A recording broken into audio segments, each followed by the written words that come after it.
KPFB 89.3 in Berkeley, and KFCF 88.1. It is 7:33 in the morning. You're listening to Upfront. I'm Brian Edwards-Teekert. And I'm Kat Brooks. On Saturday, an estimated 60,000 people marched in the streets next to ultranationalists and Nazis to mark the 99th anniversary of Polish independence. The Interior Minister called the march a beautiful sight. The pro-government TV news called it a great march of patriots, with all kinds of anti-Muslim, anti-refugee signs and propaganda filling the streets.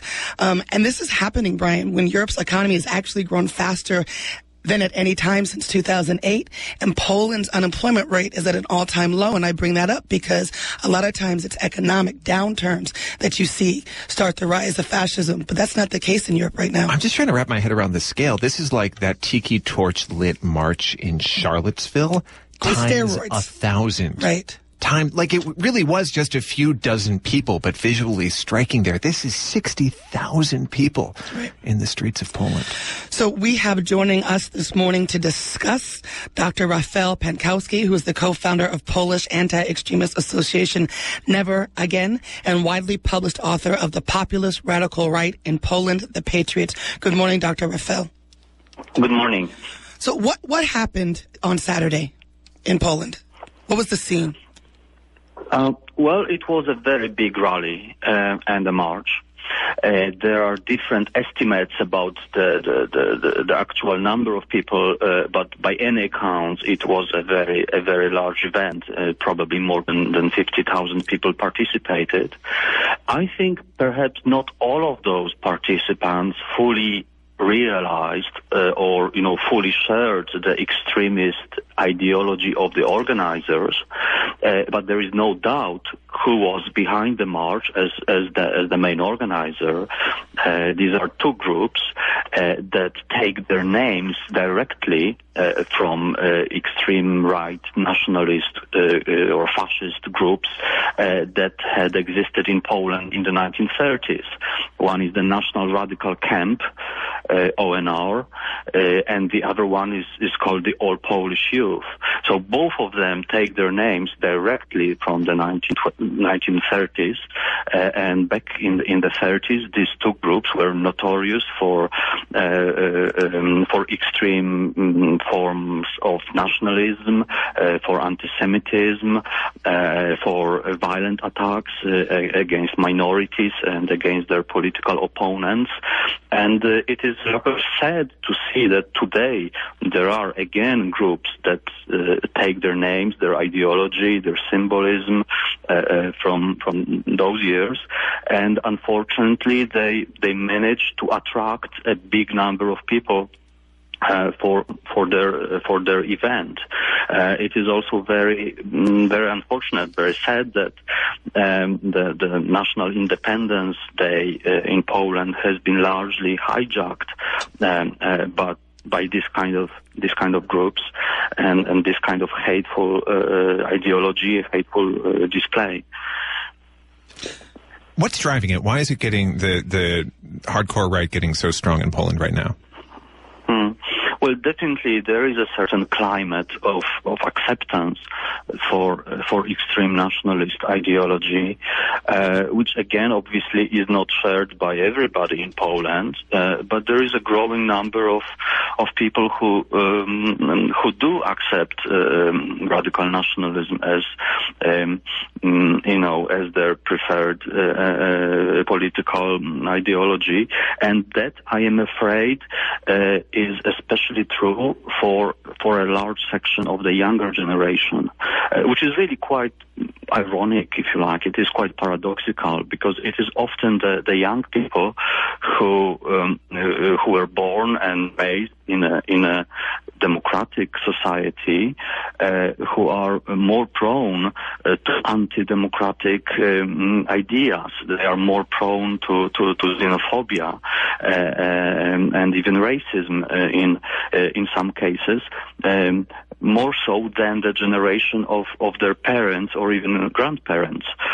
So there is a generational dimension which is definitely paradoxical. But I think that is related to a certain crisis of values, or a moral crisis, or also a crisis of identity, or national identity, which largely fuels that phenomenon in Poland. And those extremist groups, they definitely know how to exploit it. Then, they do it quite effectively. Again, I am not saying that all the participants of that march were sort of fully aware of the extremist ideology behind it, but quite clearly there were many banners, many slogans with openly hateful messages against Muslims, against refugees, against other groups. There were references to a white Europe, clearly racist references, and this is, of course, especially shocking in a country like Poland, and in a city like Warsaw that was destroyed by the Nazis during World War II. Right, but it's interesting that you're saying it's really taken root among young people who don't necessarily have that memory. I'm curious. We spoke to Sasha Polikow-Saransky a couple of weeks ago. He has a book out about the rise of xenophobic and nationalist movements, mostly in Western and Northern Europe. And one of his principal diagnoses is that right-wing parties fill the gap that was left when social democratic parties basically abandoned class-based politics. Has there been something similar in the former Eastern Bloc? Is the post-Soviet economic regime not delivering for working-class people? Well, I think there is some truth in that. I don't think it actually explains everything. I think that the sort of class analysis is partly appropriate here, but it's I think it's more than that. I think it is.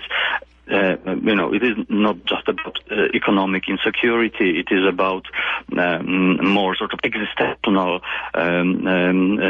insecurity or anxiety around cultural issues and issues of identity. But of course, in many ways, sort of social anger has been channeled by the sort of far right and nationalist discourse, which again, of course, you are right, is not just a Polish phenomenon. It is not just a Polish problem, but definitely last Saturday on the streets of Warsaw, we saw a very spectacular expression of that. And maybe this is good to mention that not just Polish nationalists participated in this gathering, because by now it has become a kind of international meeting point for far-right extremists from many other countries, and it is not accidental that one of the guest speakers planned for the event was Richard Spencer from the U.S., the well-known representative of the American far-right, who actually had to cancel his visit, but there were many other participants, activists from extreme right and fascist groups from many countries, including Roberto Fiore, a convicted fascist terrorist who is now the leader of Forza Nova in Italy. There were many members of Jobbik, which is the extreme right political party in Hungary. There were groups from Sweden, from Spain, from Britain. So again, it shows a certain paradoxical internationalization of nationalism. And similarly to, I'm glad that you mentioned that there were people from the United States far right there as well. And also similarly to the way that President Trump responded to the Charlottesville tragedies, it took until Monday night for leaders in the ruling Law and Justice Party to say that there maybe had been, I think the quote is, the quote is, unfortunate incidents, end quote, that had taken place on the Saturday's march. What relationships exist between the Law and Justice Party and, let's say, the all youth Polish group or the other group that you mentioned? Well, I think it is quite complicated, but it is obviously very important. The leaders of Law and Justice, they didn't take part in this march. They had their own event in Krakow, which is a different city, on the day. But at the same time, it is very clear that some people or some politicians from the ruling party, have been very positive about this march, about this event, even, despite all the expressions of hatred there. So the relationship is a little bit problematic. It is a little bit unclear. I think what we would expect in a mature democratic society is for all the mainstream democratic leaders to clearly condemn racism and xenophobia. We heard this condemnation from the President of Poland 2 days after the march, but I am afraid not everybody among the political elite is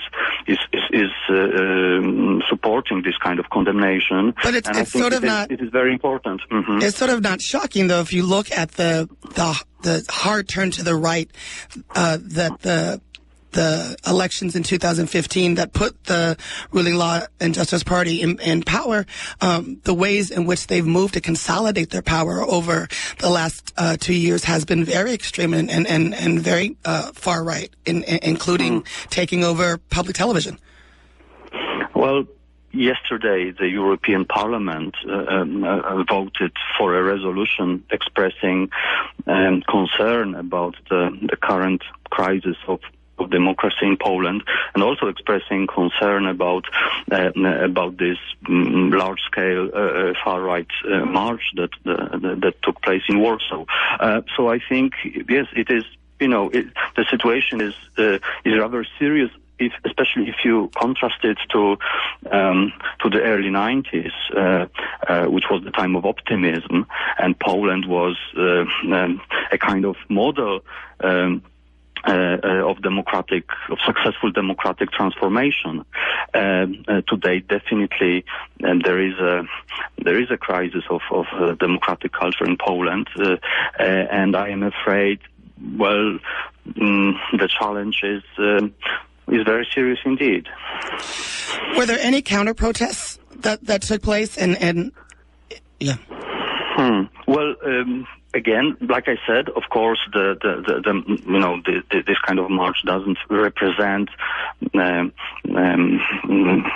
Polish society as such. But I have to admit that the counter protest was much smaller than the march organized by the far right, which in a way shows the current balance of forces in Polish society, and it also represents the current climate, which is favorable to those groups that preach intolerance, and I think in a way that is also very paradoxical if you look at Polish history and Polish identity. Historically speaking, Poland used to be the most diverse multicultural society in the whole of Europe for centuries, for hundreds of years.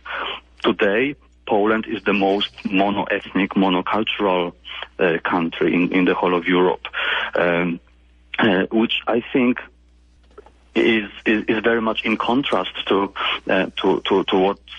what was once a very important part of Polish identity.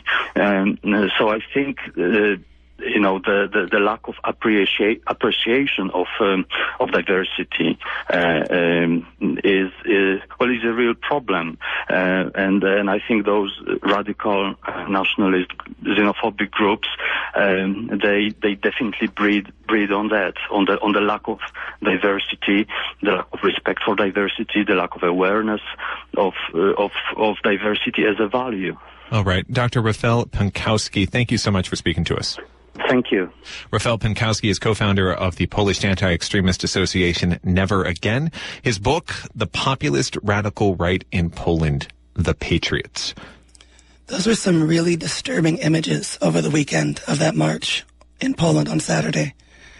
I mean, frightening to see that many people with that much, and I won't repeat the slogans on the air, but the types of things that were written on banners and flags. It was really horrifying.